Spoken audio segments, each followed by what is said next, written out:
વિવિધ પડતર માંગોને લઈ અને આજથી રાજ્યની સસ્તા અનાજની દુકાનના સંચાલકો હડતાલ પર ઉતર્યા। ગુજરાત રાજ્ય ફેર પ્રાઇસ શોપ એસોસિએશને આજથી આ ચોક્કસ મુદતની હડતાલનું એલાન કર્યું। દુકાનદારોએ પડતર માંગણીઓને લઈ સરકાર સામે મોરચો માંડ્યો છે, જેના પરિણામે રાજ્યની અનાજ વિતરણ વ્યવસ્થા સંપૂર્ણપણે ખોરવાઈ જવાની સંભાવના છે।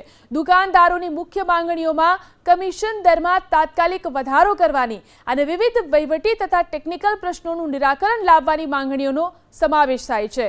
વર્ષોથી પડતર માંગણીઓ પર ધ્યાન ન આપતા આખરે એસોસિએશને હડતાલ પર ઉતરવાનો નિર્ણય કર્યો છે।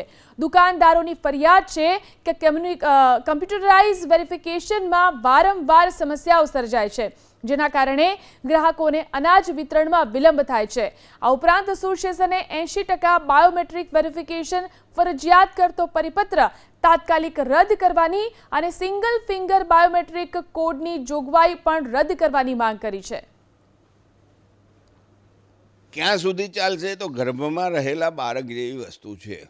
સરકાર નહીં જાગે તો આંદોલન લાંબુ ચાલશે।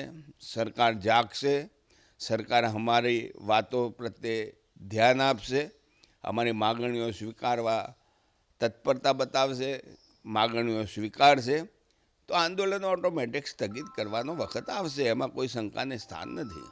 હવે મારી દુકાનમાં 4 માણસો કામ કરતા હોય, તોલાટ, ઓપરેટર, સહાયક અને હું પોતે। આપ વિચારી લો, મારે સરકારના daily veggies, minimum daily veggies મુજબ મને 48,000 રૂપિયા મળવા જોઈએ કે નહીં? આ સરકારને સમજાવવાની જરૂર એ છે। ત્યારે અમે તો 40,000 માગીએ છીએ અને એ પણ અમે મૂડી રોકી આ ડેઇલી વેજીસ અસંગઠિત મજૂરોના નક્કી થયેલા છે।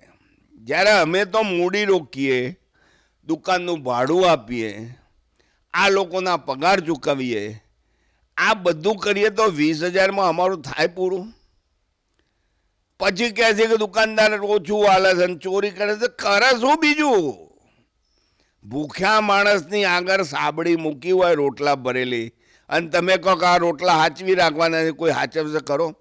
અરે આજના મંત્રીઓ નથી હાચવતા, તો અમે તો સામાન્ય માણસો છીએ।